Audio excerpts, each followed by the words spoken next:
Today we're diving deep into the mysterious strength and concealed enigmas of the world's strongest swordsman, Dracul Mihawk. Is Mihawk's power only derived from his swordsmanship? How does his cool, composed character and high pride, which never descends into arrogance, influence his fighting style and strength? Moreover, what exactly is the relationship between Mihawk and one of the four emperors, red-haired Shanks? Discussions about Mihawk's strength, character, and his relationships with other characters are stirring up heated debates among numerous fans. If you find the insights we're about to share intriguing, please hit like and subscribe to the channel. And if you have a different theory, we'd love to hear about it in the comments. If you have a new perspective or information different from the insights we've shared, share it, and let's keep the discussion lively. Please note, this video includes spoilers up to the most recent episodes. So, let's get right into it. Dracul Mihawk, recognized as the world's strongest swordsman. Despite making his first appearance in episode 50 and being quite a veteran, he remains a character shrouded in numerous mysteries. Mihawk always maintains a calm and collected demeanor, unshaken by any situation. Furthermore, he holds absolute confidence and pride in his strength, yet he doesn't exhibit any arrogance or conceit. His dignified behavior is a hallmark. Uncommonly for a pirate in the Great Pirate era, he essentially leads a free and easy life without belonging to any particular group. However, he does possess a somewhat belligerent side.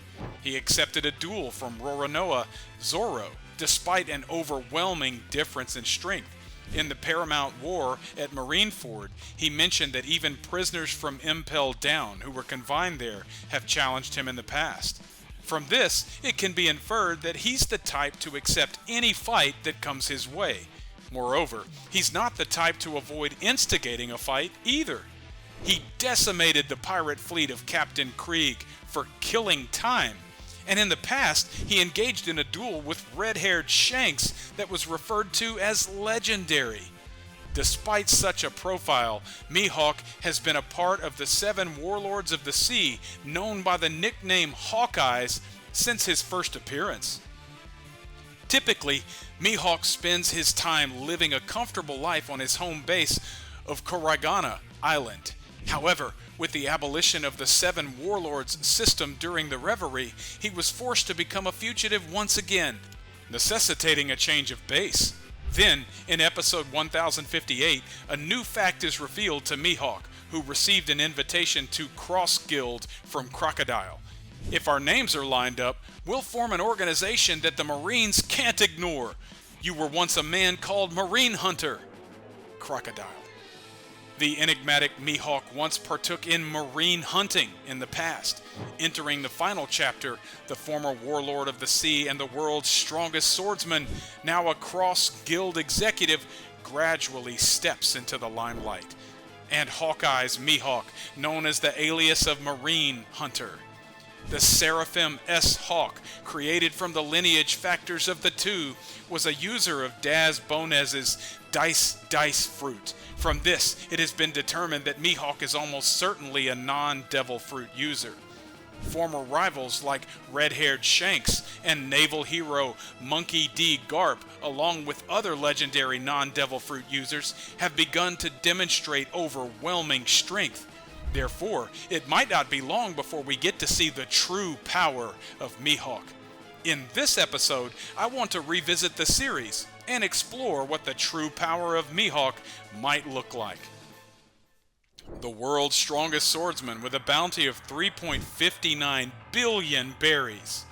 Mihawk alone has a bounty equivalent to that of the 4 emperors, who lead numerous pirates under their wings. From this, it's no exaggeration to say that his skill and threat level are above those of the 4 emperors. If Mihawk has such power and danger, it's almost certain that he can handle both observation and armament haki. All swords can become black blades. If you had clad haki, it would have broken, and even a chip in the blade would be your shame. All swords can become a black blade. Dracul Mihawk. In episode 779, during Zoro's flashback, Mihawk, who likely attained his own blade to a black blade, reveals information that only those who have done so would know. From this, it seems Yoro was turned into a black blade by Mihawk himself. Also, with this statement, it was revealed that all swords can become black blades. Along with this, it was discovered that Haki is key to becoming a black blade. The fact that the blade wouldn't break if Haki was clad may mean that cladding the sword in armament Haki increases its toughness, making it less likely to break. The blade is a black blade, and it won't bend even if a dinosaur steps on it. I've heard that hardness is a special trait of black blades. Roronoa Zoro. From Zoro's words in episode 473, black blades seem to boast strength to the extent that they won't bend even if a dinosaur steps on them. Moreover, while a black blade, as the name implies, is a sword that has turned black, a blade clad in armament Haki also turns black, like a black blade. Thus, we can say that there are two common points between a black blade and a blade clad in armament Haki. They are that the blade is strengthened and that the blade turns black. From the two common points, a black blade is a state where armament Haki is permanently affixed to the blade. I feel Odin's presence on his blade. Why? Kaido. Also in episode 1002, Kaido, dodging Zoro's attack, feels Odin's presence from Enma. The presence of Odin that Kaido felt at this time is likely Odin's Haki residing in Enma.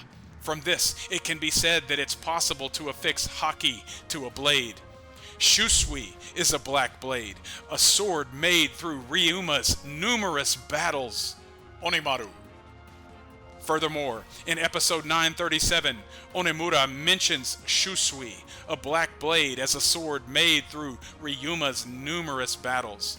And if we assume, as speculated earlier, that a black blade is a state where armament Haki is affixed to the blade, then it could be said that through repeated battles, Ryuma poured his Haki into Shusui, affixing his armament Haki to the blade, transforming Shusui into a black blade. So far, based on the assumption that a black blade is a state where armament Haki is affixed to the blade, we have proceeded with the speculation. Mihawk and Ryuma are the only ones who have managed to attain a black blade. There are many individuals who wield swords and have strength and Haki equal to or greater than Mihawk, yet none of them have been able to turn a blade into a black blade. So, what exactly is the difference between them and Mihawk? It can be said that it is the refinement level of armament Haki. Because, assuming the strength of a black blade, which doesn't bend even if a dinosaur steps on it, originates from the armament Haki affixed to the blade, then the armament Haki must be refined to the utmost extreme. In other words, Roger, Whitebeard, and others who didn't attain a black blade either lacked refinement in armament Haki, or they lacked enough battle after refining their armament Haki to the extreme.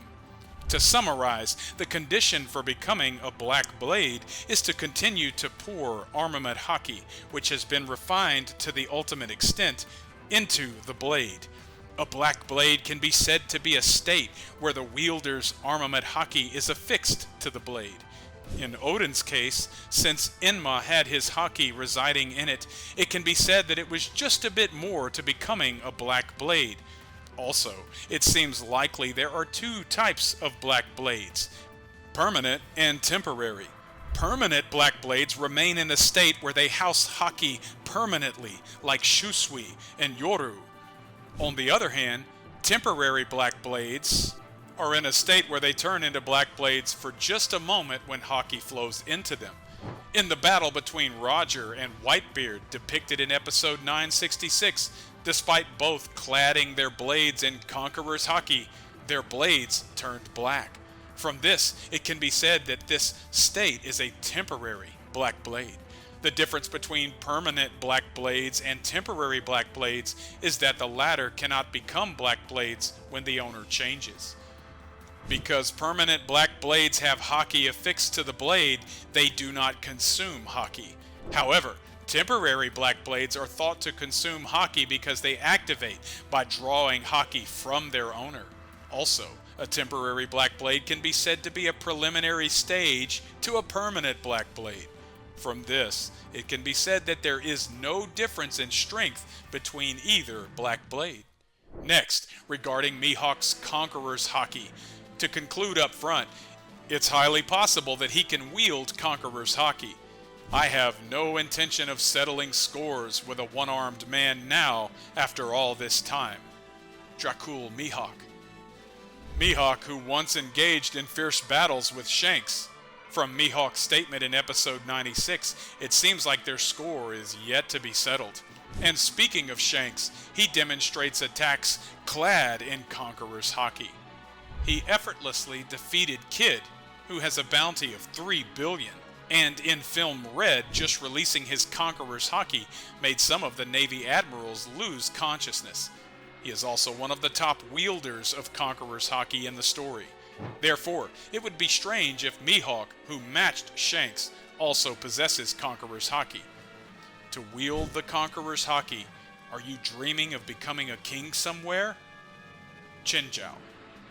Planning on becoming a king? King. That's right. I have a promise with my captain and best friend, Roronoa Zoro. Further, from Chinjiao's statement in episode 717, it can be inferred that the quality of Conqueror's Haki equals aspiring to be a king. From the conversation between King and Zoro in episode 1033, it can be understood that the world's greatest swordsman equals a king. Therefore, Mihawk, who is currently the world's greatest swordsman, is highly likely to be able to wield Conqueror's Haki. At the very least, I don't desire to become one of the 4 emperors. I yearn for a peaceful life. Dracul Mihawk. As revealed in episode 1058, Mihawk's ultimate wish is a peaceful life. The details remain a mystery. However, just isolating the word peaceful seems to be the antithesis of the concept of a conqueror who seizes the era. Mihawk is in a state where it could be said that he either does or doesn't have the quality of Conqueror's Haki. Both bases are present, and it's awaiting confirmation in the main story. But Mihawk achieved Black Blade status, something not even Roger, Odin, or Whitebeard could do. Mihawk can be said to be a wielder of armament Haki that has been trained to the ultimate extent. Therefore, even if he cannot wield Conqueror's Haki, there's a possibility that Mihawk could match Shanks. Individuals with the highest strength in the story, such as Roger, Luffy, and Shanks, are often wielders of Conqueror's Haki. In that context, suppose Mihawk, without possessing Conqueror's Haki, matched Shanks and climbed to be the world's greatest swordsman. It could be a testament that, even without strong Conqueror's Haki, anyone can counter Conqueror's Haki by honing armament and observation Haki to the extreme. Rather, that might be even more thrilling in the context of the story. Mihawk's swordsmanship, called the strongest. In the Paramount War, he unleashed a gigantic slash, and in One Piece Stampede, he easily sliced a meteor dropped by Fujitora. Not only does he possess astonishing power, but he can also perform delicate moves, like deflecting bullets with his sword. Unquestionably, he possesses swordsmanship, fitting of the world's greatest swordsman. While Mihawk demonstrates such remarkable power in his attacks, there hasn't been a depiction of him cladding his slashes in Haki, has there? If Mihawk were to unleash a slash clad in Haki, it's pretty much a sure thing that it would become a finishing move. A move even greater destructive power than the Kamasari, shown by Shanks in episode 1079. Also, for now, Mihawk seems to battle with only Yoru, which has a blade length about his height. A sword with a long blade has a long reach and the merit of high power. On the other hand, it might seem to have the demerit of becoming quite disadvantageous when an opponent enters close range, making it difficult to attack with the sword. But as those experienced in kendo would know, a master of the sword is essentially a master of martial arts and a master of mai, combat distance. To enter inside the mai of Yoru, wielded by Dracul Mihawk, the world's greatest swordsman, you must first enter the barrier of Mihawk's sword. You must deflect deadly swordplay numerous times, and it's confirmed that Mihawk is the world's greatest swordsman. So fundamentally, since nobody can receive that sword to enter inside the mai of Mihawk's sword, you must endure numerous fatal strikes.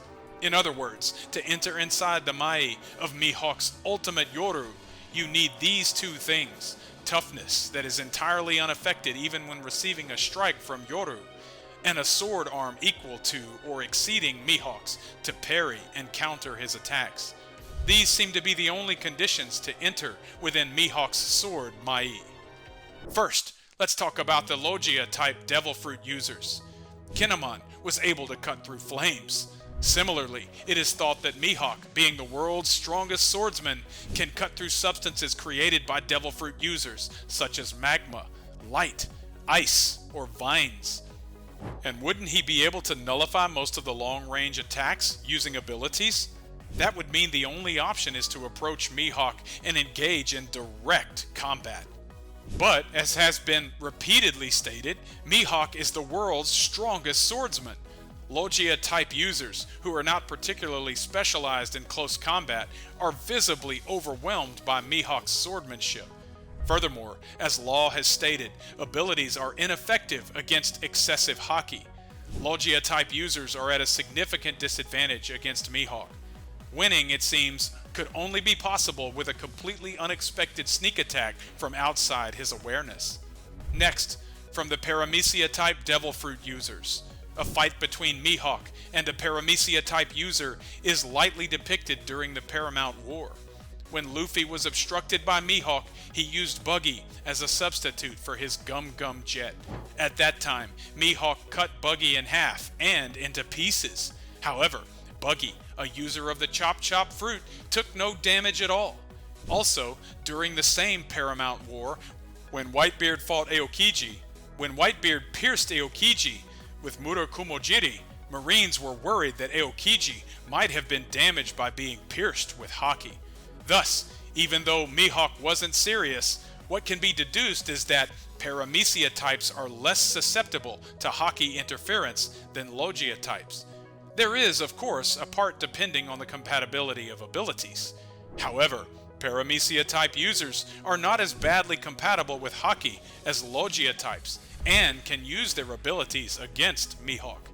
However, even though it can be said to be effective in defense, Law's Amputate, a special move of the Op fruit, which is considered to be among the top of Paramecia types, was stopped. It was stopped by a combination of Blackbeard's haki and the powers of the Tremor fruit. Therefore, unless it's a world's strongest class attack that penetrates Mihawk's swordsmanship and haki, its effect can be said to be minimal. Lastly, about the Zone-type Devil Fruit users. Zone-type abilities include the Dragon Fruit, which allows the user to transform into a gigantic creature. No matter how gigantic the creature is, Yoru, with a blade length of about his height, probably doesn't fall short in size and power. Above all, the Kamasari that Shanks showed in episode 1079 is a technique that causes a large-scale explosion by placing haki on the sword. Also, the Galaxy Impact that Garp showed in episode 1080 destroyed a town with the shockwave of a fist clad in Conqueror's haki. Thus, attacks clad in haki tend to easily become large-scale. Inevitably, Mihawk, who is likely to be a top-class haki user, will have a super large-scale special move that can defeat a gigantic enemy with one blow by placing haki on Yoru. Therefore, it can be said that Zone-type mythical beast and ancient species top warriors might rather be able to make the most of their own haki against Mihawk. An exception might be awakened Zone-type users like Luffy or Lucci. The characteristic of zone types is that they enhance the physical abilities of the person who ate them. The more they are trained, the more their power is amplified. In close combat, zone types are indeed the strongest kind. Rob Lucci. Basically, zone types have the ability to enhance the physical abilities of the human who eats them. And when that becomes an awakening, it's confirmed that they can attain a speed that astonishes the world's greatest scientist, Dr. Vegapunk. Thus, if the ability user enhances their power, speed, and toughness to the extreme through awakening, depending on the power-up coefficient, they might reach even the world's strongest swordsman. However, the possibility is very high that Mihawk is a top-class Haki user. Interference by Haki will be required, along with a boost in physical abilities. Therefore, while zone types seem to have better odds against Mihawk, it must be said that the abilities of devil fruits themselves have bad compatibility to begin with. With the abolition of the warlord system, Mihawk has become a wanted man. However, as the world's strongest swordsman, Mihawk can easily ward off the approaching navy. Although things won't continue as they have been, I think he can live relatively peacefully to a certain extent. However, Mihawk chose a position even more pursued by the world government by joining Crocodile and establishing the Cross Guild. He chose to be more pursued by the world government. He also hunted Marines in the past and currently has a bounty placed on him by the Marines in the Cross Guild. From this, it can be said that Mihawk holds different feelings towards the Marines than ordinary pirates. From this, isn't there a possibility that Mihawk will be significantly involved in the future, in a gigantic battle involving the whole world, and in the fate and secrets of the Navy and the world government? Moreover, with the disappearance of his warlord title and the establishment of the Cross Guild, Mihawk, who has started to make significant moves, is probably still waiting for a swordsman who can match him. I will wait for you at this strongest position for however many years or months it takes. Try to surpass this sword with your spirit. Try to surpass me, Roronoa. Dracul Mihawk. In episode 52 and other instances, he trains Zoro, who publicly states that he will defeat Mihawk and who will eventually become a threat to him. From this, it can be said that Mihawk expects Zoro to have the strength to match him. The reason Mihawk seeks a strong swordsman might be considered as follows. Perhaps he finds joy and a sense of being alive in battling with swords. I'm shivering with excitement. It's been a while since I've been on the run. Dracul Mihawk. In episode 956, when the warlord system is abolished and Mihawk is surrounded by the Navy, he says he's shivering with excitement and his mouth is slightly relaxed. He also lost interest in Shanks, who lost an arm. Perhaps for Mihawk, the joy and sense of being alive felt in the battle with Shanks, where their powers were evenly matched, were more important than who was stronger. Zoro, who dreams of becoming the world's greatest swordsman, will eventually battle Mihawk, the world's strongest swordsman. Such Zoro defeated King of the Fire in Wano Country, and became a top executive of the Four Emperors with Luffy's entry into the Four Emperors. On the other hand, Mihawk has a Four Emperors class bounty of 3.59 billion berries with the abolition of the warlord system. Bounty amounts are determined by the person's abilities and danger level, so a high bounty does not directly equate to high abilities. But with a bounty amount equal to the Four Emperors, a past of matching up with Shanks, and holding the title of the world's strongest swordsman, it might be safe to say that Mihawk's abilities are of Four Emperors class. Therefore, I think Zoro will have a development where he battles and wins against a swordman of the Four Emperors executive class. Those with abilities above King or a swordsman of Four Emperors class before the battle with Mihawk. Shiryu, thought to be the number 2 of the Blackbeard pirates, Navy Admiral Kizaru, uses a sword materialized by abilities. And Kuzan, also known as Aokiji, is the captain of the 10th ship of the Blackbeard pirates and a former Navy Admiral. and perhaps the former Whitebeard Pirates' 5th Division commander, Vista. Furthermore, through these battles, Zoro's sword becomes black, his left eye awakens, his sword is renewed, and his armament haki evolves to a further stage. In this way, I think Zoro will grow further in preparation for the battle with Mihawk. Let's take a look at the first battle between Zoro and Mihawk, depicted in the early part of the story. In the first battle, Zoro challenged Mihawk, and Mihawk entertained him as a way to kill time. However, Zoro has been living with Mihawk during the 2-year training period, learning swordsmanship.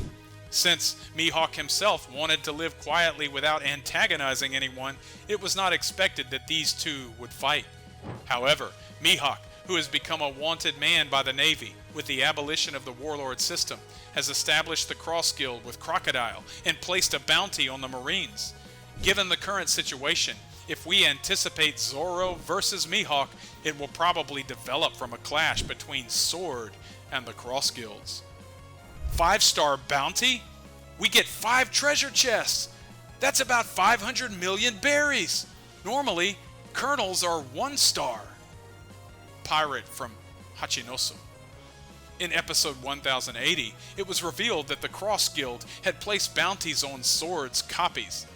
However, it was revealed that Kobe, the hero who protected the citizens in the Rocky Port incident, had an exceptional bounty of 500 million berries.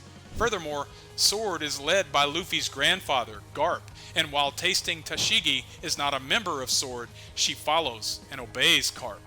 Important figures from Sword are all related to the Straw Hat crew. Also, Perona, who formed a cooperative relationship with Kobe, spent 2 years together with Zoro and Mihawk in the Shikiru Kingdom.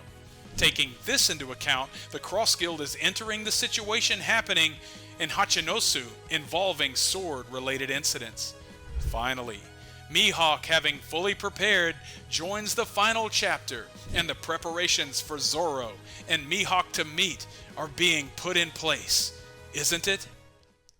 So I've been considering it like this, but what do you all think? That's all for today. This channel posts summaries, explanations, and ranking videos related to One Piece. If you like One Piece, we would be happy if you could support us by subscribing to our channel and commenting. Thank you for watching till the end. See you in the next video.